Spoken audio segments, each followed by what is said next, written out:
falando de educação, falando de uma conquista, né?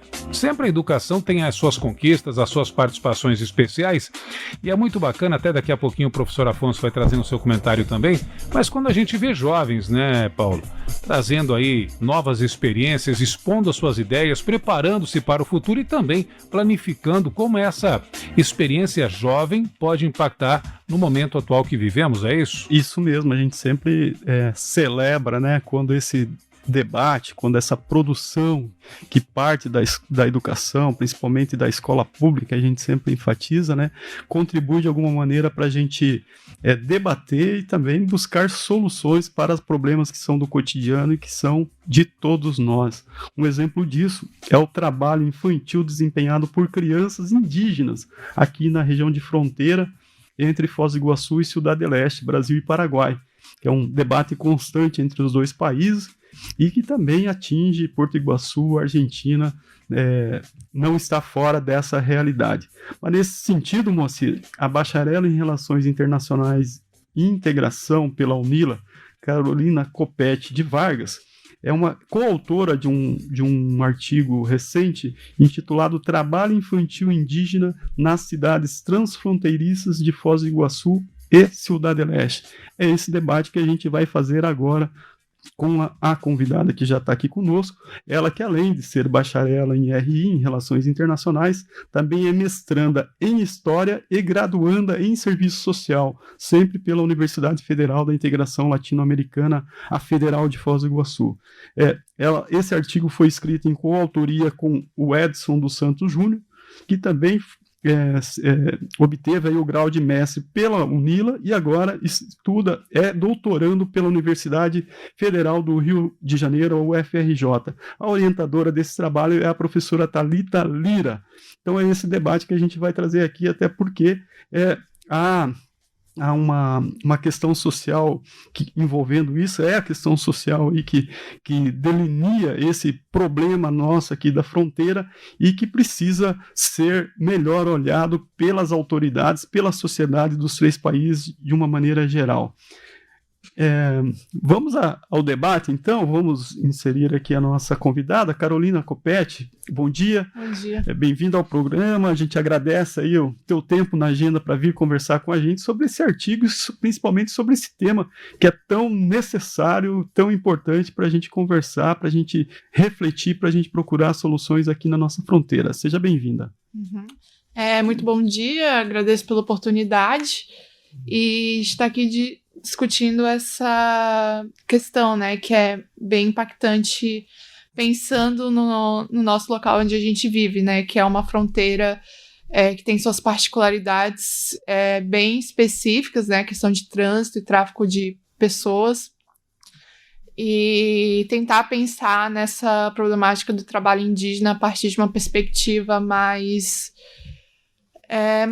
central, pensando na questão social, né? Então, como que essas crianças, famílias, elas estão envolvidas em uma série de dificuldades econômicas, né? E como isso envolve os dois países. Eu te confesso, te adianto que a mim me incomoda muito esse jogo de empurra entre as autoridades, né? Quando esse tema, essa problemática ganha uma repercussão pública, aí se faz lá um arrastão das autoridades do Brasil na região da Ponte da Amizade e o Conselho Tutelar e a Secretaria de Ação Social, mas é tudo muito paliativo só para dar respostas. Também me incomoda o senso comum que julga, né, as mães que estão com as crianças indígenas ali naquela região, tudo isso. É preciso se ter um debate mais aprofundado. Eu te pergunto, o trabalho indígena é um problema estrutural? Qual é a origem disso? Olha, a origem do trabalho indígena, se a gente for pensar na contextualização histórica brasileira, a gente vem desde a colonização, né? A gente pensar na exploração da mão de obra indígena desde os portugueses. Mas na problemática específica que a gente estudou aqui em Foz, a gente percebe que um dos principais fatores foi a expulsão desses povos indígenas dos seus territórios originários, a falta de políticas públicas e sociais de reparação para esses povos, e uma questão socioeconômica mesmo, né? De falta de emprego, falta de renda, falta de política educacional para essas crianças, de poder colocar elas numa situação melhor do que o contexto das ruas. Como é que, na sua pesquisa, no trabalho que você e o Edson aí realizaram, como é que vocês perceberam o olhar sobre a Organização Internacional do Trabalho, a Comissão Econômica para a América Latina e Caribe, CEPAL, sobre esse problema na fronteira, sobre a problemática do trabalho infantil indígena? Como que essas instituições que são, né, têm por natureza e finalidade olhar para questões como essas e enxergam essa situação? Então, a gente tem dados sobre o trabalho infantil de uma forma bem generalizada, né? Falta um pouco desse enfoque, desse recorte na particularidade indígena. E aí, portanto, a gente propõe que talvez seria mais interessante, em vez de tratar enquanto organismos internacionais, né, sul-americanos, uma problemática que deve ser tratada muito mais pela nossa própria região, né? Então, pensar a política social a partir dos próprios municípios. Essa gestão tem que ser feita a partir dos próprios municípios, porque a gente tem dados e pesquisas atuais, né? Atualizados. Claro que com a questão da pandemia teve uma dificuldade, né, de ir a campo, mas para a gente entender a nossa região aqui da Tríplice Fronteira, seria muito mais essencial um grupo de trabalho focalizado com pesquisadores aqui, né, no caso dos dois países, também da Argentina, e aí poder se propor a estudar essa questão mais a fundo a partir de uma lógica mais municipal mesmo, local. Hoje é possível, pelo menos, mensurar com o que se tem de informações, se você encontrou isso na sua pesquisa, números, dados estatísticos dessa movimentação de crianças indígenas trabalhando na nossa fronteira, basicamente entre Foz e Ciudad del Este, e de quem seriam esses números aí, de que épocas seriam esses dados, caso você os tenha? Uhum. A gente tem algumas pesquisas que a gente utilizou como referência, pesquisadores principalmente da UniOeste, aqui. Então, assim, na UniOeste, no curso de pós-graduação de Sociedade e Fronteira, é um tema que eles têm um aporte mais aprofundado. Então, a gente tem como autoras a Estela Juste, o Naruel Odoni, que fazem um estudo sobre o papel das unidades dentro desse eixo transfronteiriço de cooperação. É muito difícil a gente relacionar, pensar em números exatos, né, extrausentes, até porque a própria fiscalização ali da Ponte da Amizade é uma fiscalização um pouco frouxa, né, a gente não tem, não é todo mundo que para, não é todo mundo que faz registro de entrada e saída, e principalmente quando a gente pensa nos próprios que são residentes, né, da fronteira. Quando é um turista, um estrangeiro, é muito mais comum ele fazer todo o papel de imigração. Mas para essas pessoas que estão diariamente cruzando a fronteira, é bem mais difícil a gente conseguir colher esses dados de forma exata. A nossa legislação inclui, quando eu falo nossa, do Brasil e do Paraguai, também os mecanismos internacionais são suficientes para o combate ao trabalho infantil na fronteira? Que leitura que você faz disso a partir da sua pesquisa, Carolina? Então, sim e não. Por que sim e por que não? Sim, porque eu acho que eles têm um papel de prioridade, pensando na questão da cooperação regional, né? Então, assim, toda a estrutura física, financeira, para dar aporte para esses municípios realizarem um trabalho com mais eficiência, poderia vir desses organismos regionais. Então, o Mercosul, por exemplo, é um organismo que ele tem já uma estrutura financeira consolidada, né? Tem um Banco do Mercosul, já tem políticas de caráter social voltadas ao âmbito social, ao combate ao trabalho infantil, ao combate à precarização e à pauperação. Então, o papel desses grandes órgãos, na minha opinião, seria dar suporte para que daí os governos estaduais e municipais mais localizados pudessem ter estrutura, né, para poder realizar esse trabalho mais de campo, né, de identificar quem são essas crianças, de onde elas vêm, por que elas estão ali no semáforo ou na ponte da amizade, né? Se são paraguaias que vêm para o Brasil, ou se são crianças brasileiras, qual que é o registro. E aí o papel do Conselho Tutelar, né? Em fazer o papel dele de proteção à infância.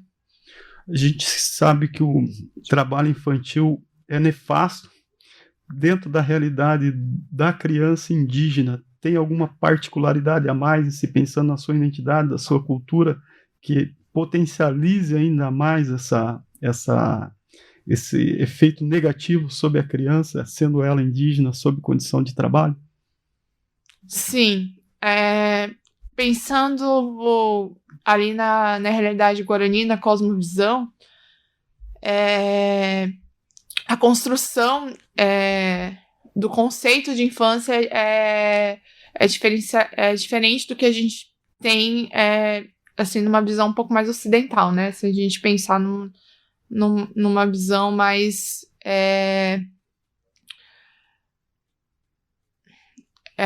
do brasileiro, né? Do brasileiro que eu digo do cidadão que vive, né, fora dessa cosmovisão indígena, certo, né?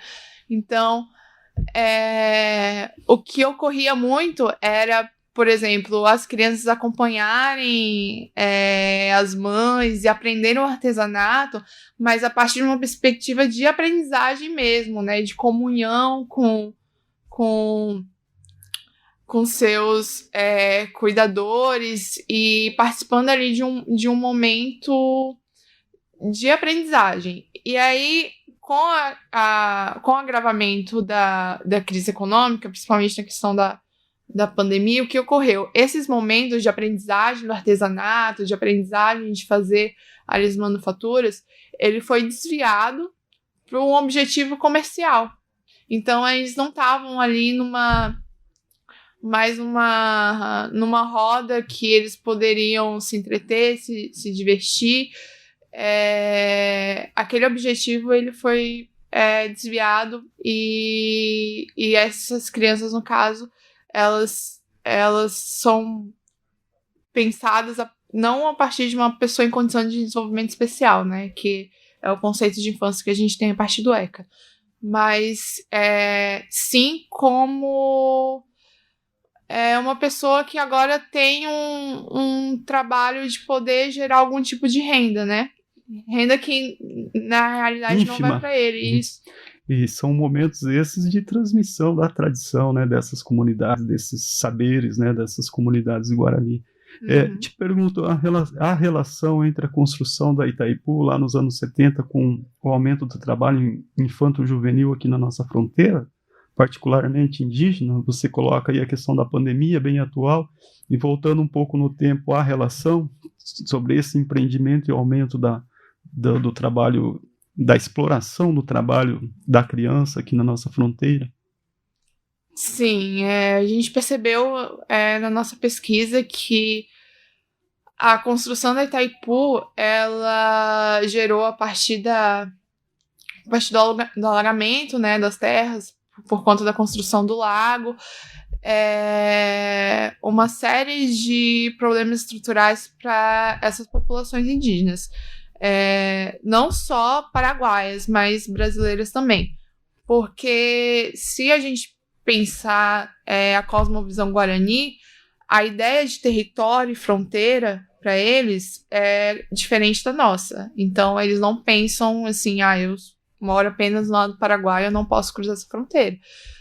O território, ele é pensado de uma forma diferente. Então, a partir do momento que você é expulso desse território e não há uma política social de reparação que converse de uma forma que eles entendam realmente o que está acontecendo, o que vai acontecer, as consequências da construção da usina, isso gera uma série de consequências que vão desencadear, por exemplo, no trabalho indígena, né? Existem outras, mas aí o nosso objeto de estudo foi esse.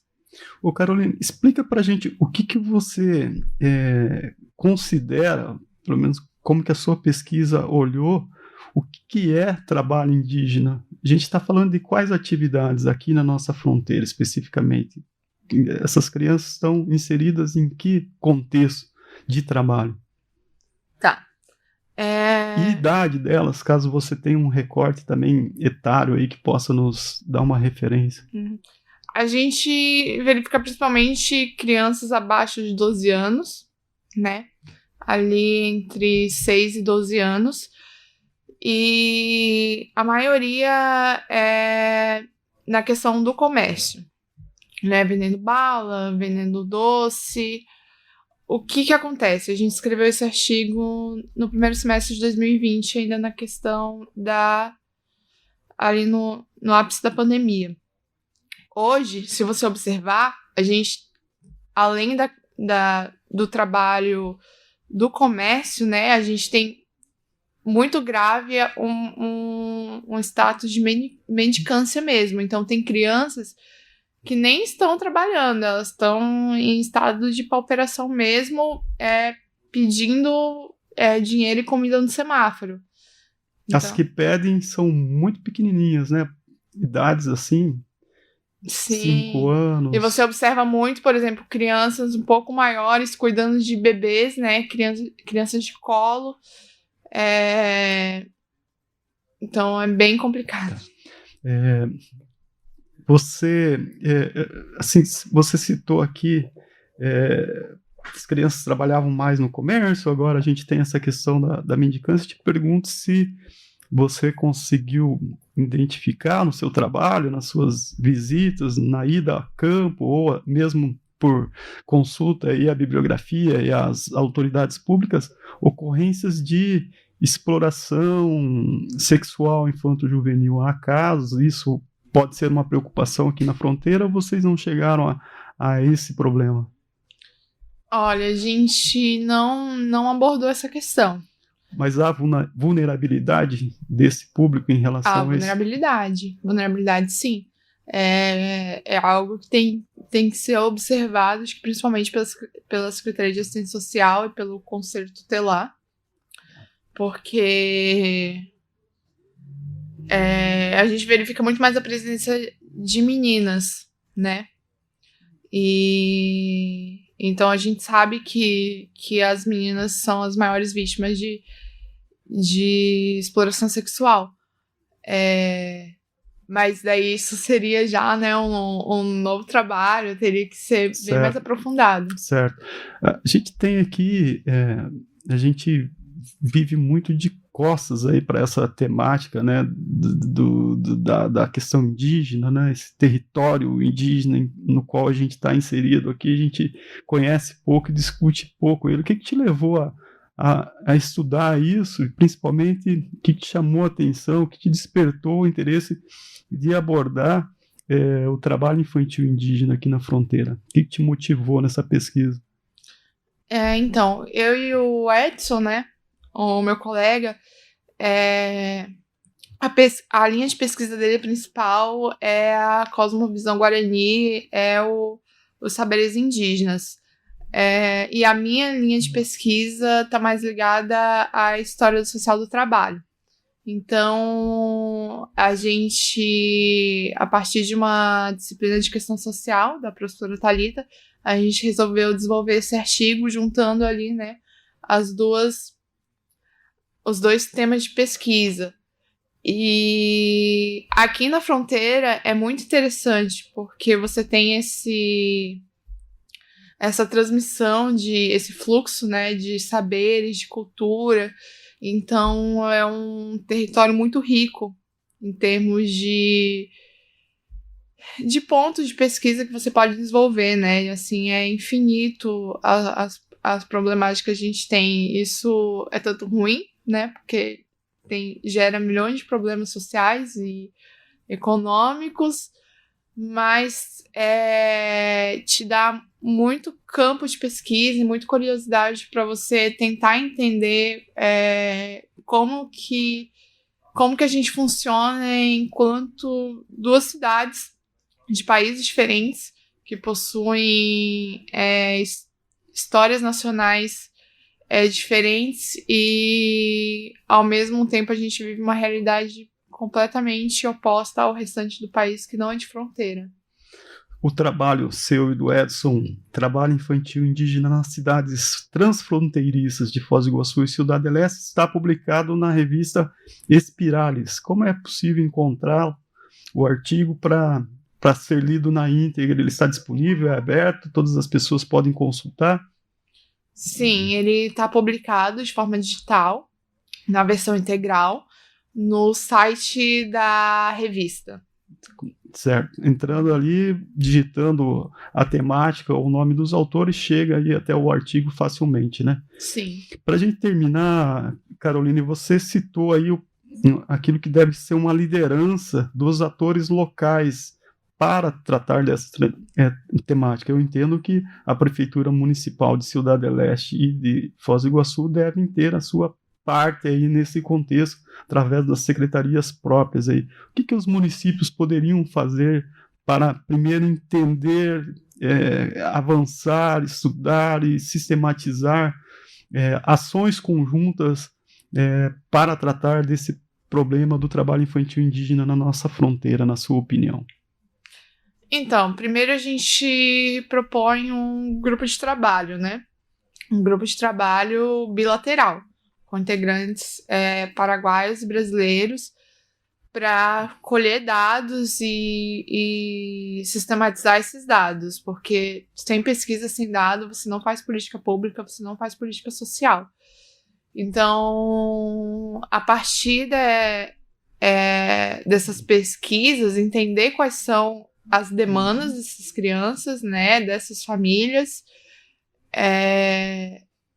e tentar encobrir os gargalos que estão ali. Então, se é uma questão somente de renda, se é uma questão educacional, se é uma falta de gestão pública, ou se é uma falta de fiscalização na fronteira, né? Então, assim, tem vários caminhos que devem que podem ser atacados para a gente conseguir minimizar essa questão, né? Porque resolver, de fato, ainda está um pouco longe. Inclusive dar segurança migratória, né? Se Sim. Pensando em indígenas Guarani, eu acho que tem esse aspecto também, né? Que a gente deve pensar. Caroline, muito obrigado pela participação. A gente parabeniza aí pela escolha do tema essencial e que precisa ser dada a visibilidade necessária, e a gente torce que esse grupo de trabalho evolua, avance aí como uma sugestão que vocês propõem no artigo, para que a gente avance nessa questão aí. Tenha um bom dia, muito obrigado por vir dividir essas informações conosco. Obrigado a vocês. Marco Zero, onde tudo começa.